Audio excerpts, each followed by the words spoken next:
Congratulations, you guys, Thank you. on this movie. Thank you for your time. David, when you started this out years ago with the first film, did you always plan this to be ultimately a trilogy? We actually did plan on doing 3 of them Okay. from the beginning. We did not know exactly what they were supposed to be, but and I think that's, you know, after the first 2, this was a tough one to figure out what is this supposed to be, because you don't want to just do a sequel to do a sequel. You got to figure out, okay, well, how is it relevant? Like the first 2, how is it relevant right now with what's going on? And I think we did that. And John, I'm a big fan of yours for quite some time, man. And how did you come on board this project? A friend of mine worked. Brian Hertzlinger. Brian Hertzlinger directed a movie I was in about 10 years ago, and his friend visited, Mason, and he called me up and he said, "Hey, he's doing this movie. It's a faith-based movie, and they're afraid your agent's not going to get it to you in time. Can I send it to you?" And that's how it happened. I read it and I said, "This is a good, solid drama, man.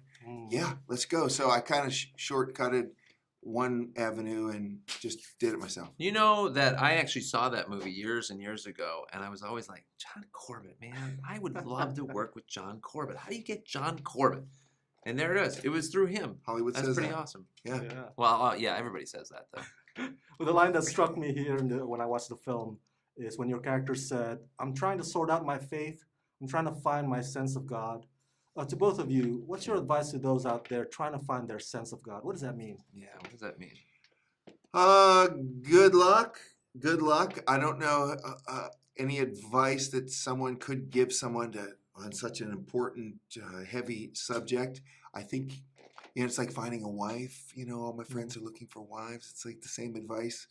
Good luck. I hope you find one. You can maybe be led a little bit, and David could probably expound on this a little more, but I think it's something you got to find yourself somehow. I don't even know how to tell you how to begin it. Well, yeah. Well, I think that's why these movies really relate to people. That's why they're people are drawn to them, is because it takes these really hard questions, these things that a lot of times they're so ethereal, and we don't really know. We don't even talk about them a lot of times because we don't know how to approach it. We don't know how to these movies, that's what they do, is they start at that core. Hopefully it's a place of authenticity. It's a place of, it's just organic, and the conversations come out of that. And in the process, here we are, we're talking about, well, how do you know if God exists? How do you really know if he exists? How do you know if God is good all the time, and all the time God is good? It's easy to say that, but is it true in the middle of all the stuff that's happening to my life right now? And I think that's what makes these films work.